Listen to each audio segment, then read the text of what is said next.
I want to play this video to start with. Here's a few reasons why people don't go to church. I can't come to church until I get my life together. Church is how I got my life together. Church is filled with a bunch of hypocrites. And there's always room for one more. All they care about is your money. They care about me, not about my money. Is there some kind of dress code? Yes, the code is wear some clothes. Church, it just makes me nervous. I was nervous at first, and then I felt right at home. I'm not sure I believe everything that you believe. But you can still belong. Church is for wimpy, girly men. You want to say that again? If you knew me and what I've done, you wouldn't want me. If you knew me and what I've done, you wouldn't be worried. You can come to my church even if you were brought up Catholic, Baptist, Methodist, Jewish, Mormon, Lutheran, Pentecostal, Presbyterian, Church of Christ, Southern Baptist. a little bit of everything and a whole lot of nothing. See, it's not about a religion, it's about a relationship. So please, come to my church. Where nobody's perfect. Where beginners are welcome. Where socks are optional. but grace is required. Where forgiveness is offered. Where hope is alive. And where it's okay to not be okay. Really. Okay, I like that church advert. I thought that was pretty neat, actually, to be honest. I've seen a lot of really corny stuff, and when I saw that one, I thought, nah, I'm prejudiced, so an American church, no thanks. But actually, I really did like that. I thought it was really well done, and it encapsulates some of the things. But here's the thing. So if I give an example, it's probably the most extreme example I've ever had. So a man came to church, and this was in Dundee, and the following Sunday he came up to me and he said, I'd like to join the church.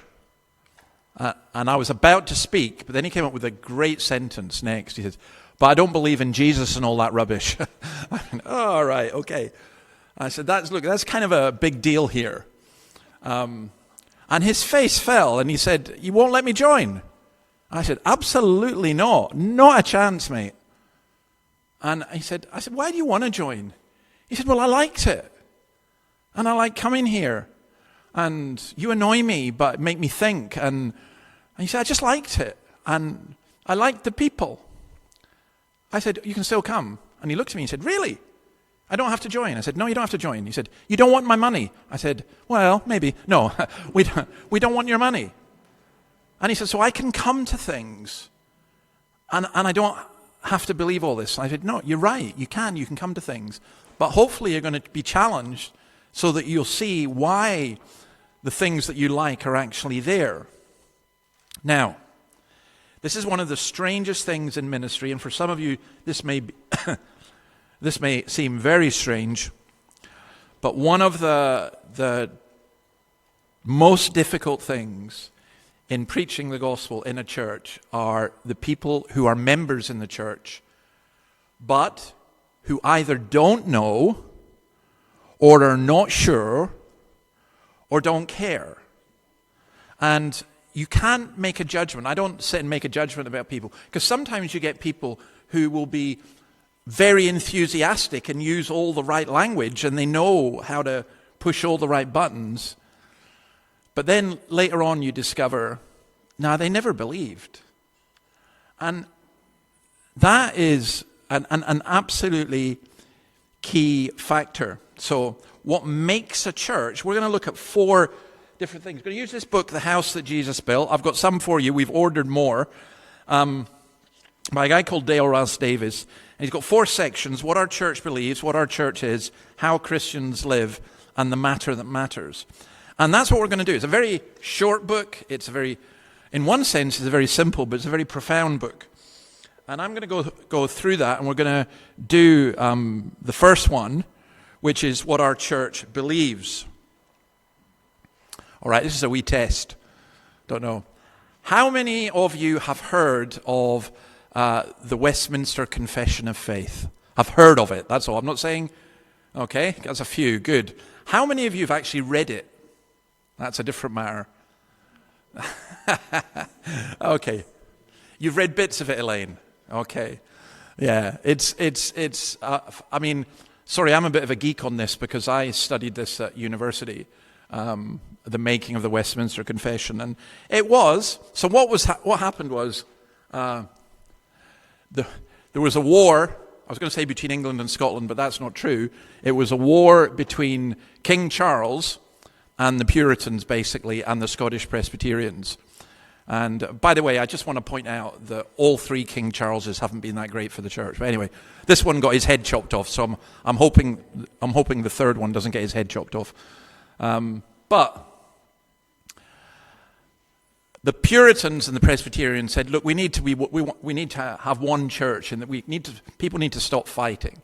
So they called this conference in Westminster to draw up a confession of faith for all the churches in England, Scotland, Wales, and Ireland. It was never put into place except in one country, in Scotland, because Scotland has always been well advanced in many things. But and it was called the Westminster Confession. You see, there's the original cover, the humble advice of the Assembly of Divines, now by authority. Imagine that, by the way. Imagine if Canberra said, look, we need to get together and we need to draw up what Christians should believe. You know, that would just be out of it. That's not our world at all. Now, the Westminster Assembly also produced something else, as well as the Confession of Faith. What did they produce? The Catechism, yeah, and that's the first question of the Catechism. What is man's chief end? Forgive the sexist language. What is humanity's chief purpose, if you like? What is man's chief end? Man's chief end is to glorify God and enjoy Him forever. And by the way, the Catechism is, both the Westminster Confession of Faith and the Catechism are like what we call official documents of the church. It's what we believe. You can be a member of the church without believing everything that's in the Catechism. So, but you can't be an office bearer in the church. Not the Catechism, but the Confession of Faith.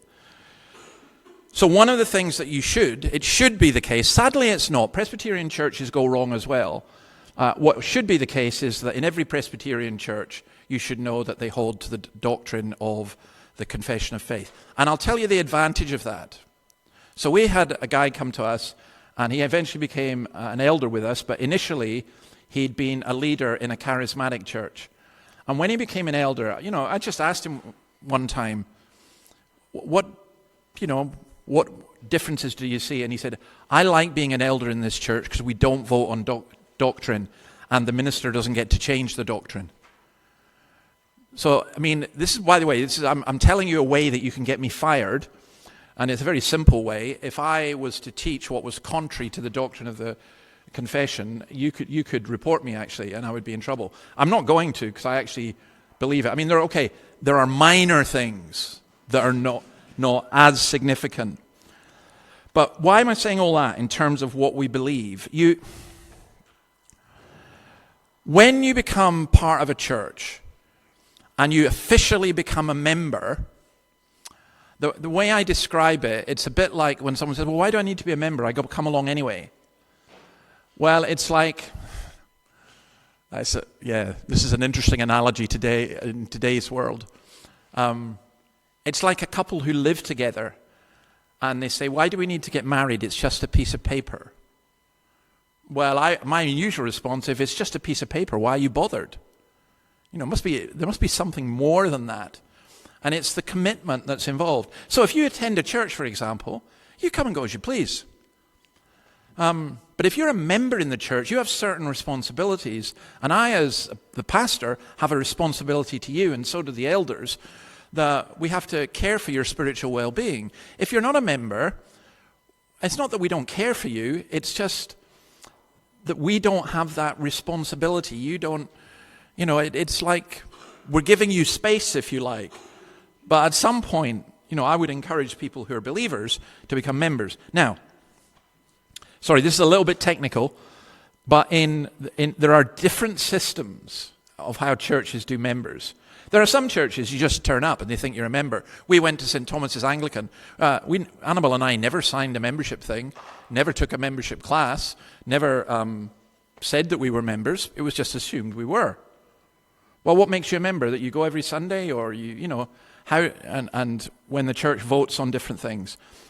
There are other churches. What they say is, to be a member, you have to agree with everything in the church. And if you disagree with anything in the church, then you're out. The most important thing is to obey the leadership.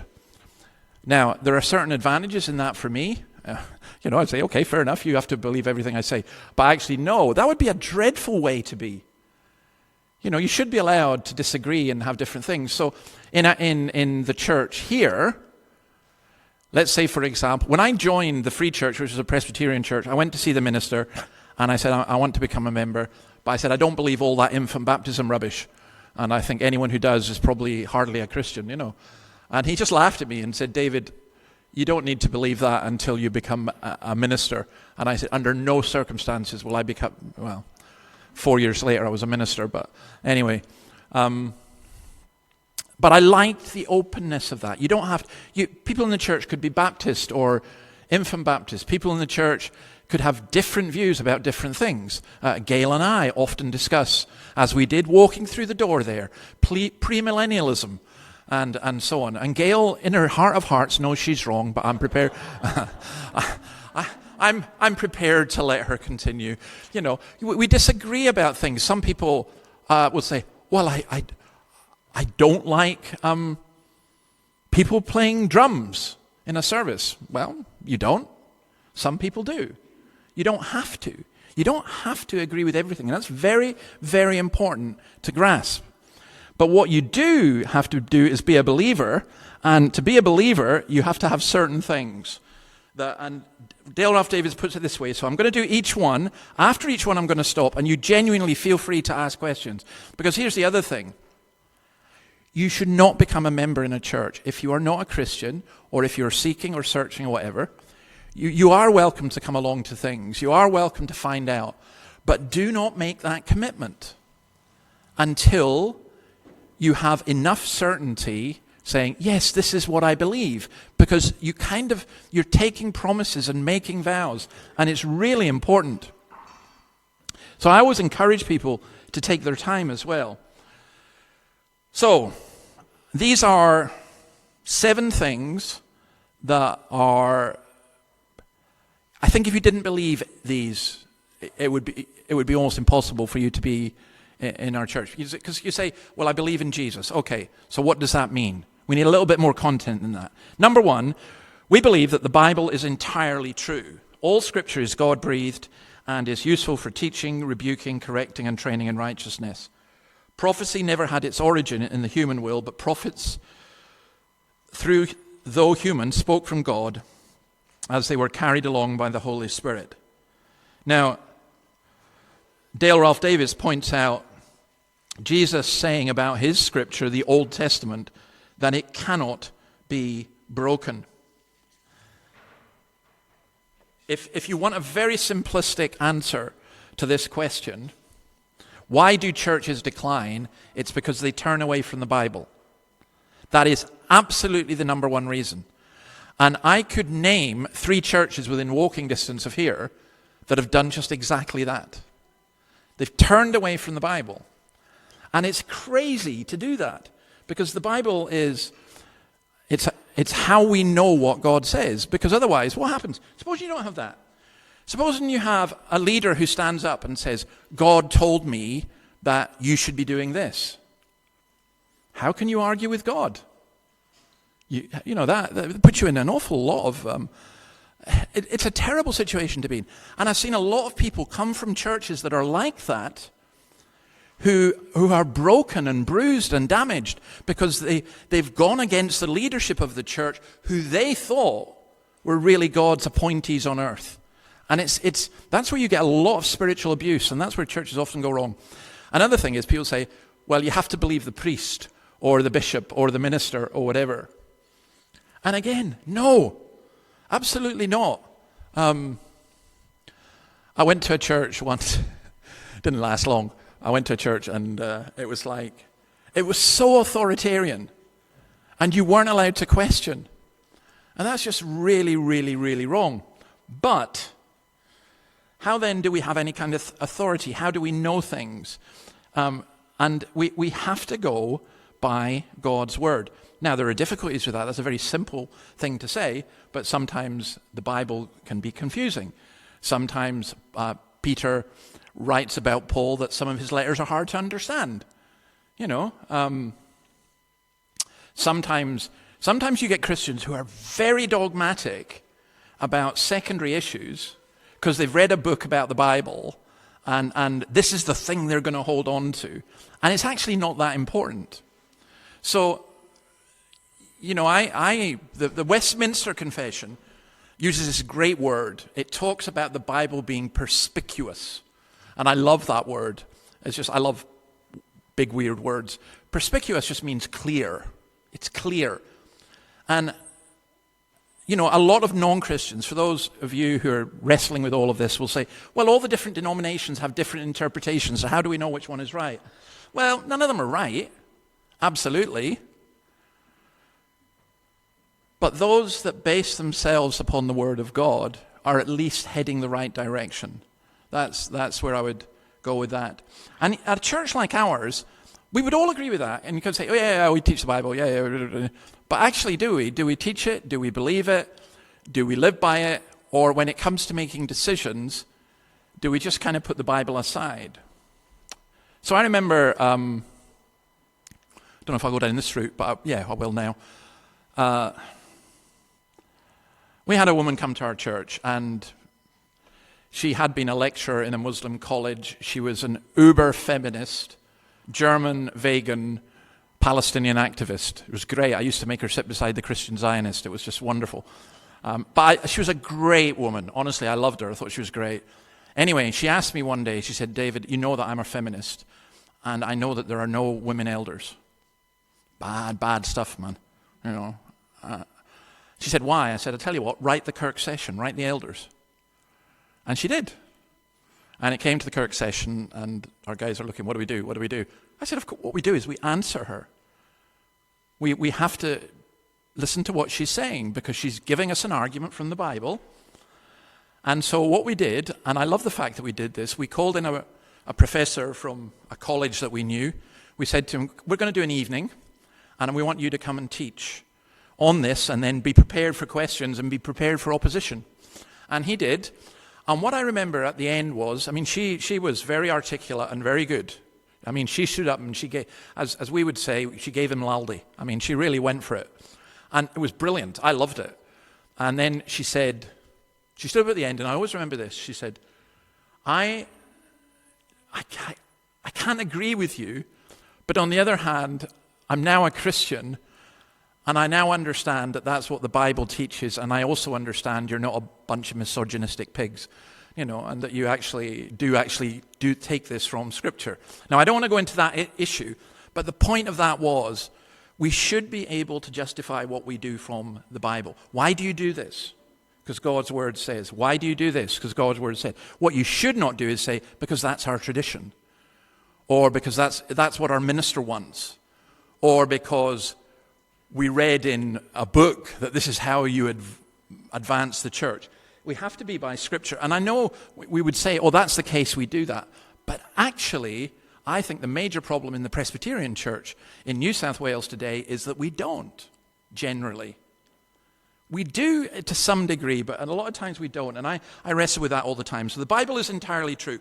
Now, I'm going to ask if anyone has any difficulty with that, but I think it's kind of unfair, because, does anyone have a comment or thing about that, or see a difficulty even with that statement or some of what I've been saying? Because there are difficulties, there are genuine difficulties, and we need to face them. So feel free to make a comment or to ask anything. I've got a mic. You don't have to use the mic. You can shout if you want, but Anyone like to say anything or comment on anything? Yeah.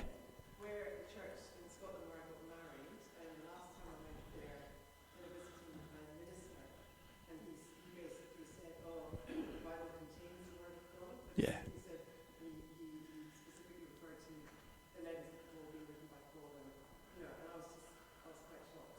Yeah. So that's a common thing. So, yeah. So the Catechism, strangely enough, has this phrase, what is, the Word of God? The Word of God is contained in the Scriptures of the Old and New Testament. Human beings are so deceptive and can really play with words. There's not a single person who drew up their confession who believed that the thing that's now come, people say, oh yeah, this contains the Word of God, but it's not all the Word of God. And you were shocked by that. For me, that's normal. I've heard that 1,000 times. And it sounds clever, but what's wrong with it? There's a real problem with that. And it's an obvious one to anyone who's thinking and still awake. So, what's wrong with it? Joe? Yeah, how do you know? Which bits are the Word of God? And you know what happens is you'll find the bits that are the Word of God are the bits that you like, and the bits that are not the Word of God are the bits you don't like. So believe you me, I have a chapter coming up next week, which I really wish I could say, do you know, that's a mistake, that's not the Word of God. Because it's about cutting up a concubine and sending parts of her body all over Israel. So, yeah, I think, oh no. But other people say, oh, I don't like this bit of the Bible, I don't like that bit of the Bible. Now, it was St. Augustine who said this, a very simple thing, but a very important thing. If you believe in the Bible what you like, and you leave out what you don't like, it's not the Bible you believe, but yourself. And that's a really important thing to grasp. And you may say, well, that's, this is just your theology and you like it. I say, you are kidding me. I have wrestled with the Bible and continue to wrestle. Sometimes there are things I think, Lord, what is that? I can't. No, and I've come to really appreciate that about the Bible because it's too simple. When Christians go, oh yeah, I just believe the Bible, I'm going, really? You do? You have no difficulties with it at all? No, none at all. Okay, maybe you need to start thinking because there are difficulties. But the point is, it is the Word of God. The more I go on, I would not, I'll be honest with you, I would not have chosen to preach on the book of Judges until I was challenged by a certain Mr. Barlow.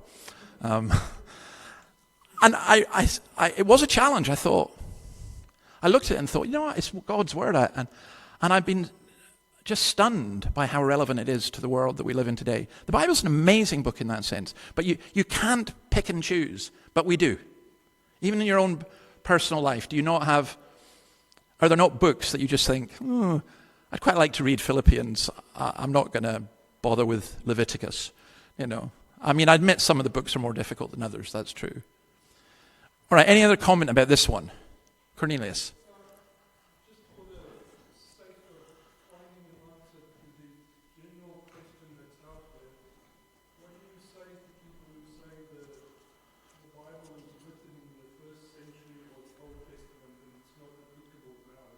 Yeah.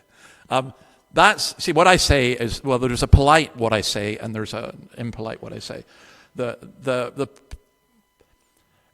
polite what I say would be this. That's chronological snobbery.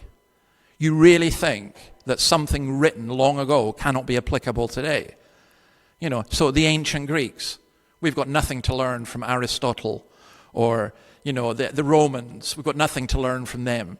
And it's only what's modern. And the argument I would use is compare Beyonce and Beethoven. Are you really telling me that because Beyonce is modern, it's better? The argument's an illogical one. But the other way I'd put it is this. You really think so? You really think the Bible is irrelevant? You come to church on Sunday and see what happens. Because one of the biggest comments I get is people saying, how on earth did you make that apply to the world that we live in? Because it does. This is the genius of the Scriptures. Human nature doesn't change. And so the Scriptures speak directly to us because they speak of God and Jesus and so on. So I think the argument is not relevant at all. I think you have to be more patient than perhaps I've suggested because I get so frustrated with it. But I think you have to help people see And I would almost say, you need to come. You need to come and see yourself. You need to come and hear. You know, I remember one guy coming out and I was going through Job, and I felt really bad because I'd just buried his mother and he'd never been in church. And he came, and it was like 2 rows of people. And it was one of the chapters in Job, and most of Job is this. It was like death, death, and mega death. And I thought, oh, they're going to, you know. And the guy came out, and I said, actually, it was quite funny. This is what he said first. You did that deliberately. I said, what? He said, just because I don't come to church, you gave me a whole year's worth of sermons in one go. He said, I've never listened to anyone speak for more than 2 minutes. And I said, no, I normally speak for that length. I said, how did you get on with it? He said, I loved it. He said, I didn't know that there was so much in the Bible. And I said, that's only one chapter. I've got thousands more. Are you coming back? And he said, no. And he didn't. But I mean, I married his daughter, not personally, but obviously in the church, and kept in contact with him and everything. But one of the things he said to me was, the Bible is really relevant. And that's really where I want to go with this. And I think there's a frustration that many of us feel that if we took our neighbors or non-Christian family or whatever along, that they would just see it as irrelevant. You know, whereas if we're teaching the Bible properly, it's not irrelevant. So that's a very good point, though. Cornelius, come again.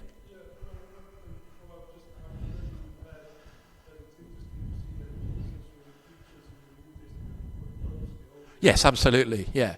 So Jesus validates the Old Testament, because the other objection you get is, I believe in the Jesus of the New Testament, not the Old. Well, you don't believe in the Jesus of the New, because the Jesus of the New said not one jot of the law will disappear. You know, so, you know, and that's very, very important when we're dealing with that. So we're talking the whole of Scripture. Look, I need to go on to this one. Sinners are either totally sinful or are at heart sinful. If you then, though you are evil, know how to give good gifts to your children, how much more will your Father in heaven give good gifts to those who ask him? Right, today's Mother's Day. Can you imagine, Elle, you were there, if I, this morning, were talking to the kids and said, Elle, if you, though you are evil, as a mother, no, you know, there's like, whoa, this is way extreme. Why did Jesus do that? He said, you know, these are good people who know how to give good gifts to their children. And Jesus says, because you're evil. And what he means by that is something very, very profound. It's that within us, there is an evil that we cannot get rid of. It's not just a temporary blip. It's not just it's true of all of us. You could never, so people will say sometimes, oh, I don't need to go to church, but the drug addicts do. Or the rapists do. But not me. I'm all right. But no, you're not all right. None of us are all right. So, I mean, it's really hard to communicate that, because you can't really use the word sin, because when you say the word sin, what do most people think of it now? What do they think it is? Sin. Do you ever hear it? In ordinary conversation? Drop it in tomorrow and see what happens. You know, how did you get on at the weekend? Oh, I was a bit of a sinner. And see where that goes. I mean, it used to be that it was associated with sex, living in sin. You know, but I don't even think the word has any meaning for most people. But I think evil probably does. And I think what this is saying, right, this is very, very important. We are not as bad as we could be. We can always get worse. And we are not totally evil in the sense that everything we say and do is evil. But at heart, there is something within us, what you can call the heart of darkness, that needs to be renewed and needs to be cleansed. So Psalm 51, David says, create in me a clean heart, O Lord. Renew me. There isn't a single person in this room who doesn't have a history and who doesn't have guilt. Not a single one. Well, that's one of the great things about the church, by the way. It should be a place that's genuinely welcoming to all. Why? Because no sinner is excluded, and we're all admitting that we are sinners. I don't know how many times my bacon has been saved by being in a debate with LGBTQI plus people, and someone has yelled at me, you're saying we're sinners, and I'm saying, yeah, but I'm a worse sinner than you. And that just blows their mind. We're all sinners and express it perhaps in different ways. So we genuinely believe that. We do not divide the world into good and bad people. There are people whose expression of evil is developed a lot further than others.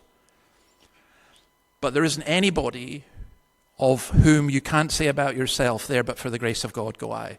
We were talking about this at lunch this afternoon with some people, and I said one of the big awakenings for me in becoming a Christian was realizing I could have been a guard at Auschwitz. I could have been a slave trader. I could.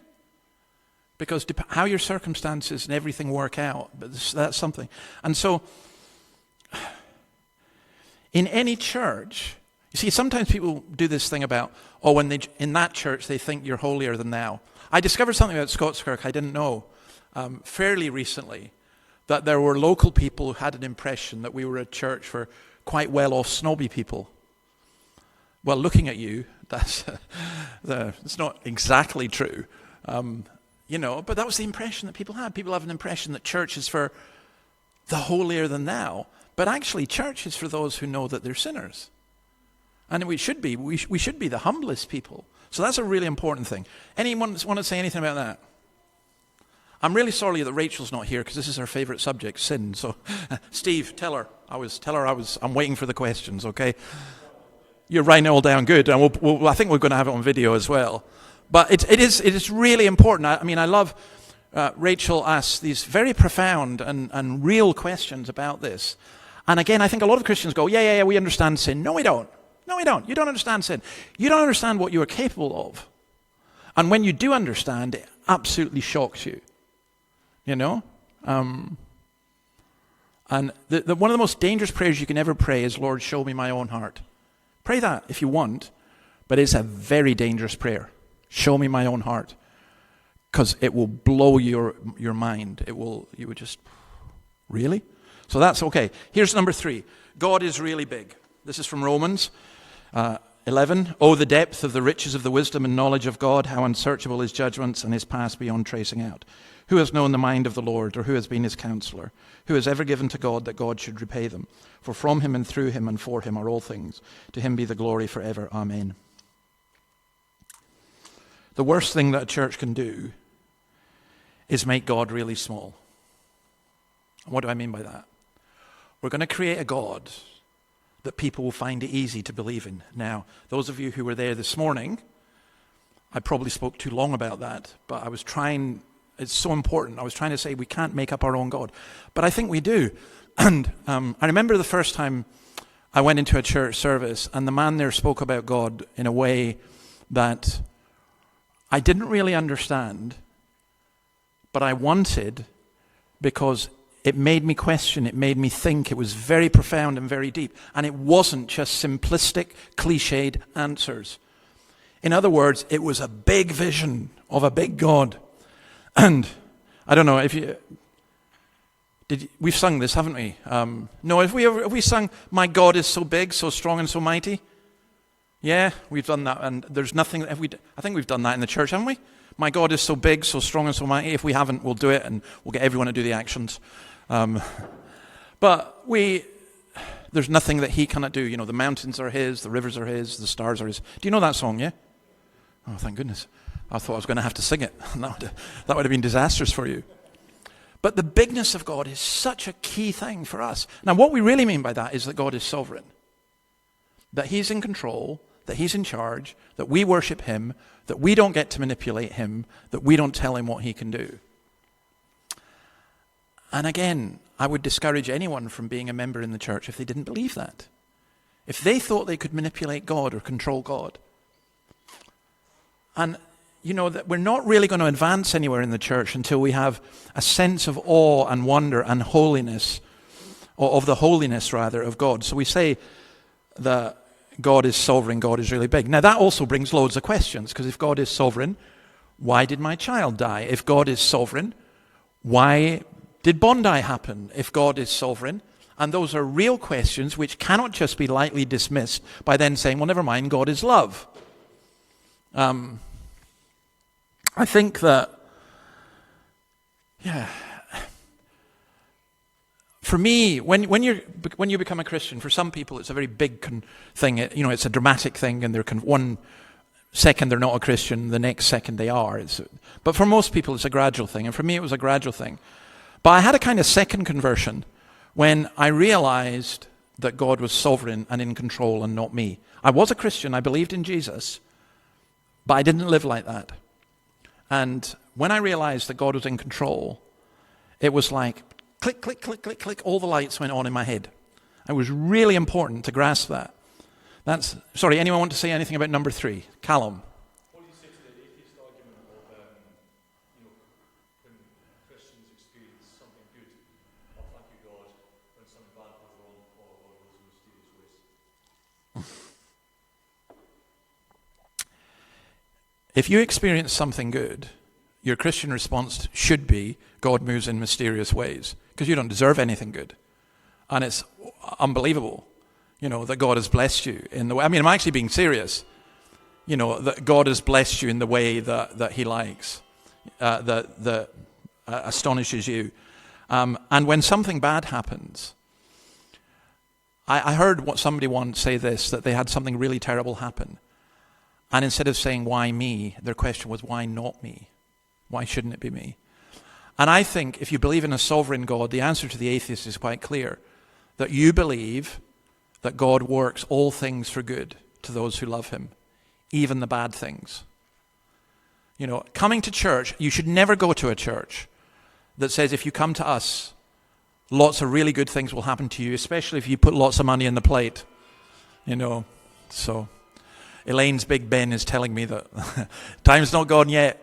But look, the sovereign thing is the goodness of God and whatever. Okay, I'll go here. We were talking about this earlier this afternoon as well. And this, I think, perfectly illustrates this, and I'll go on to the next one. When I was really ill in hospital, my son wrote a Facebook post saying, we're praying for my dad. If he dies, we're praying that he gets better. We want him to get better. And that would be an answer to prayer. If he dies, that would also be an answer to prayer. Which to me was such an astonishing statement for a young man to make. When I got out of hospital, about 6 months later, the first thing I ever spoke at was a conference on religion in Britain, which the organizers thought having 2 Muslims and me explained religion in Britain, which tells you a lot about Britain.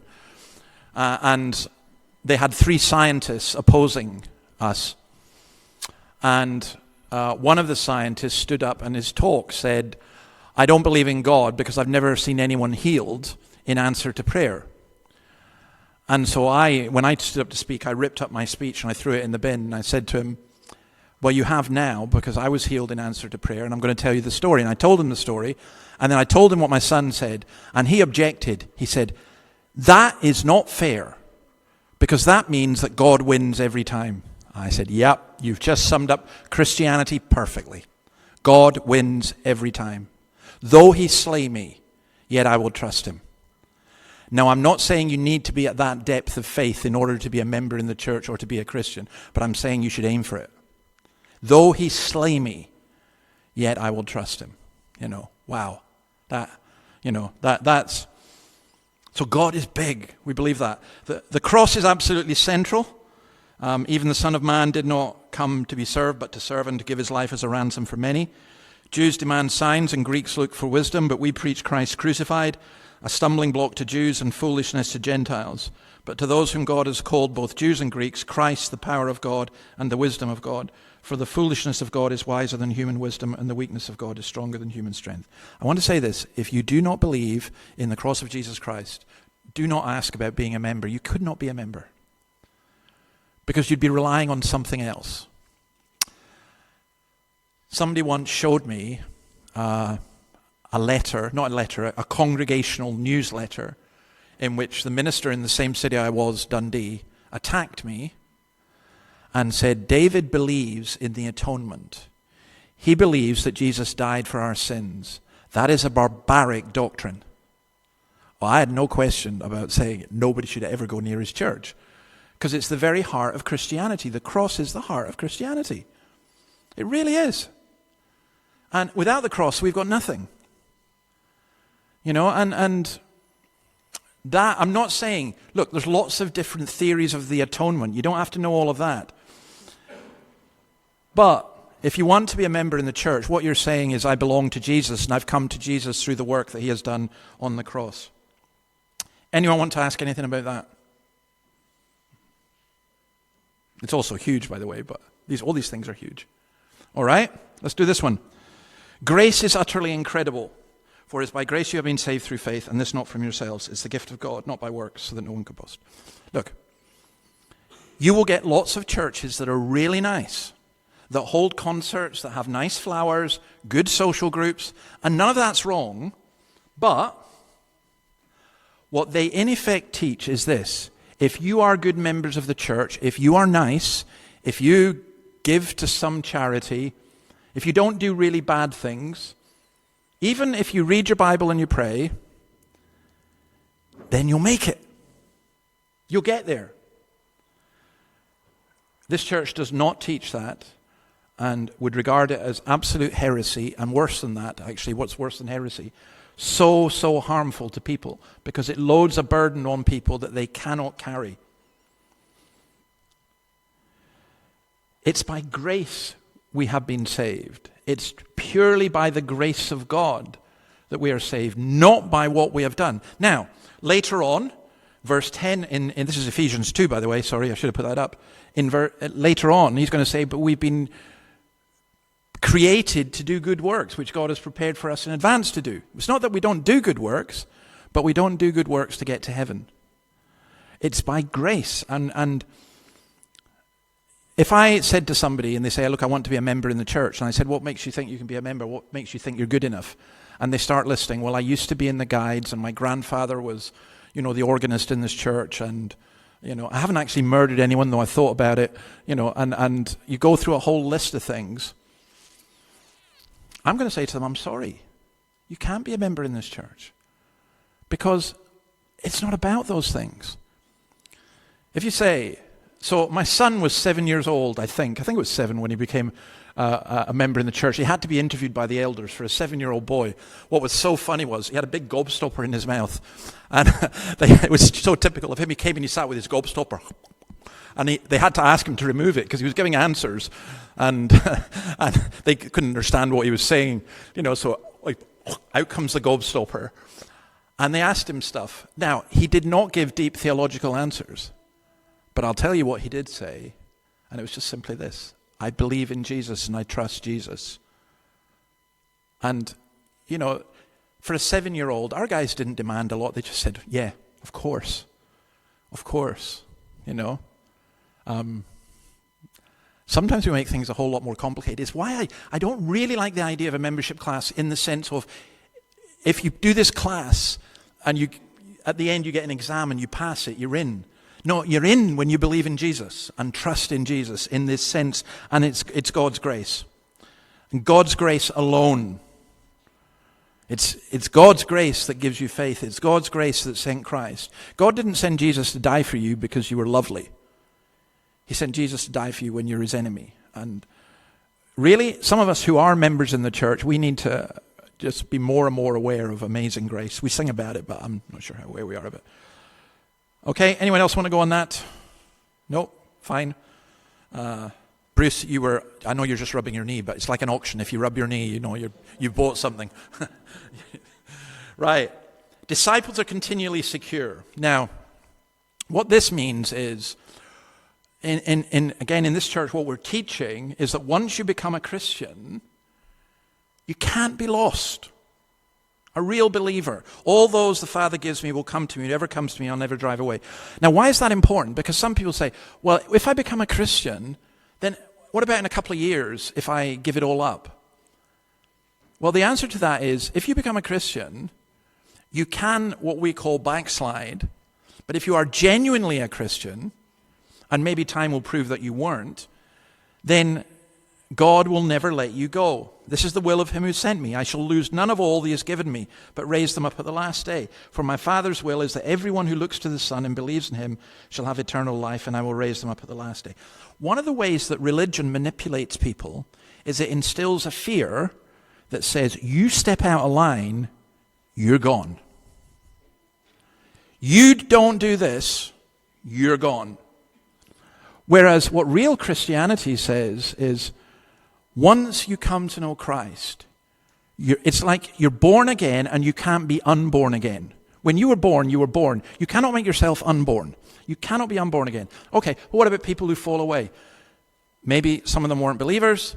Maybe they still are believers, and you've got great hope for them with that. You know, that God will not lose one of his people. The Good Shepherd will not lose one of his sheep. And that's when, in today's world, Annabelle and I have both been grieving about things that we've heard about friends who've fallen away, and it's heart-wrenching.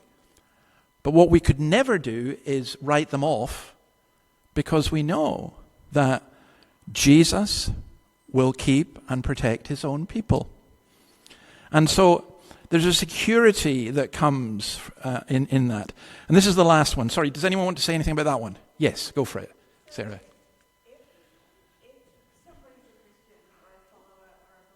Yeah. And then they do, in your language, like fall away, or they reject Mm-hmm. Christ or something.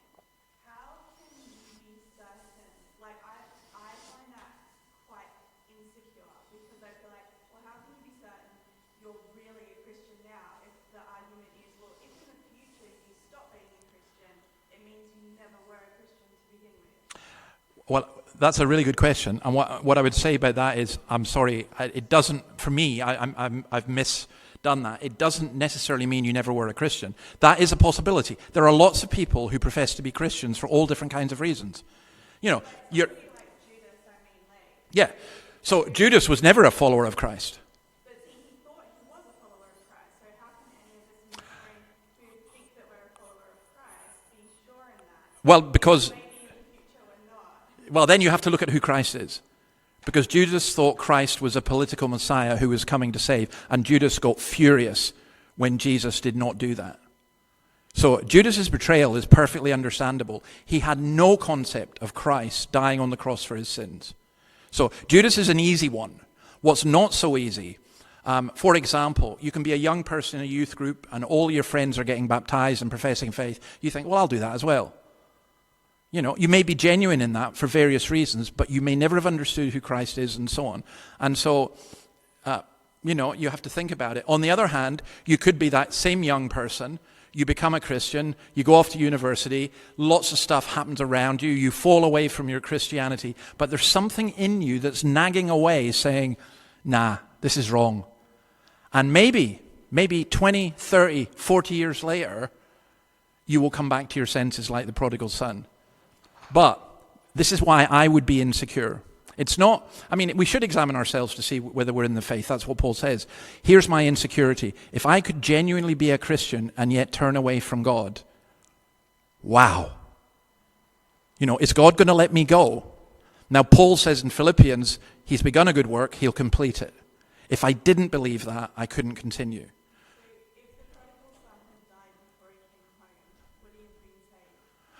Well, he wouldn't have got home. I mean, in the analogy, the analogy is the prodigal son is about the father accepting. And I mean, he wouldn't have got home, but by definition, if he'd stayed away, he wouldn't have got home. And I would say the same for us, that, I mean, what you're saying is really important, because some of us have too easy a view of what it is to be a Christian. Tick the box, do the course, sign the course, you know. But some of us have too difficult a view. In other words, we're saying, really? It's really that simple? But I do believe in Jesus. I have seen people who've walked into church, been converted instantly, and have been baptized. I would, personally, if that was the case, I would baptize them the next week. I wouldn't have any problem with that. But also, I have seen plenty of people who say, I am a Christian, and they show no evidence of it. You shall know them by their fruits. And I think we have to look at that. And sometimes it's not a bad thing for us.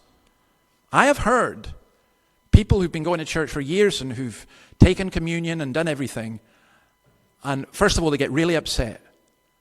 I'm learning from what you're preaching. I'm not really a Christian. And then they get really angry, and then they get really convicted, and then they come to Christ.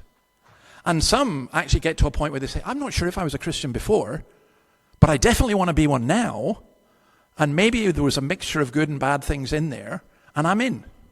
So the belief is that it's not once you join the church, you can never leave the church. Of course you can. You can go to another church, and you can turn away, and you can do something really rotten, and we'll throw you out anyway. But what we always want you back, you know. But what it's saying is, once you become a Christian, Jesus will never let you go. And I really wholeheartedly believe that. The shepherd does not let his sheep go lost. In fact, if they go lost, he's going to go search for them. Then the last one, simply I want to mention and finish. Life is holy, holy. Sorry, that's Dale Ralph Davis's pretty corny pun, but just as he who called you is holy, so be holy in all you do, for it is written, be holy because I am holy. Look, being a Christian is not coming along to church. Being a Christian is belonging to Christ and having your life so transformed that you live differently.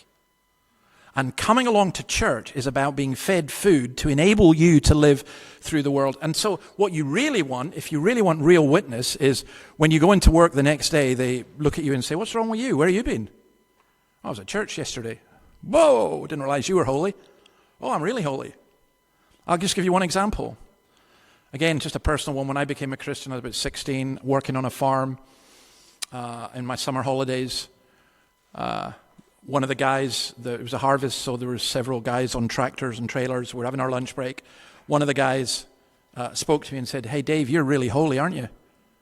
And I went, wow, that's a good thing, isn't it, for a Christian to be? And I said, what do you mean you're really holy? He says, well, I noticed you. I watched you. He says, you don't laugh at our dirty jokes and you don't swear. I said, okay. And he says, and then I noticed at the lunch break, you go to your tractor and you're like 15 minutes early and I've seen you reading. And he said, I went to have a look in your bag because I thought it was porn. I thought, no. And he said, it's a Bible. You've got a Bible in your lunch bag. He says, you must be mega holy. You carry a Bible around. And I said, no, I'm not really that holy. I'm a Christian and I'm meant to read the Bible in the morning. That's what I thought. But I get up too late, and so I grab my sandwiches off my mum, because my mum made my sandwiches, of course, and typical man. And I shove my Bible in, and lunchtime's the only time I get to read the Bible. But he wanted to talk. He wanted to chat. Now, I wasn't particularly holy, of course not. But the thing about holy people is they don't know they're holy. You know, God is working in your life, and it's changing you. And what you really want, I wouldn't want to belong to a church that wasn't like this. You want a church where you come in on a Sunday and you go away changed. You know, all the time you want God just to chip away and to change things. So that's the important thing. Don't become a member in the church like joining a social club. You become a member in the church like getting married. Because when you're getting married, your old life is gone, you got a new life, and you're sharing it with somebody. And when you join the church, your old life is gone. You're sharing it with your brothers and sisters in Christ and also with Christ. Now, I personally think that's a very radical view of the church. But these are what I would call core beliefs. And if somebody said, I want to join the church, but I don't believe that, you know, God is sovereign or the Bible is the word of God, or I don't believe that Jesus died on the cross for my sins, I would say, well, you can't join the church. That's not how it works. Some Christians will say, well, let them join and then they preach, and then, no, because the church is meant to be holy. And then if you do that, the church becomes full of hypocrites, and then people come along and they see someone who's not a Christian behaving almost like it's not their fault as a non-Christian in the church. So it really is important what you believe. Now, let's suppose that you were a member in the church and you thought, well, I was never asked these things, and I never believed these things, so I'm not sure whether I believe them now. Well, start thinking. You're not going to chuck you out, but start thinking about it. If you're not a member in a church, start thinking, well, if I believe all these things, should I be? Should I be identified with a local group of Christ's church? The Apostles' Creed, that summarizes what Christians everywhere have believed. If I didn't believe it, I wouldn't say it. It's as simple as that. And I sometimes feel I should say to people, say this when we say it, but don't say it if you don't believe it, because that would be hypocrisy and a lie. All right, folks, listen, that's our time gone. That took a wee bit longer than I thought. Sorry about that. Just in terms of explaining where we're at. We're going to, next week, if you like the book, Terry, do we have them there?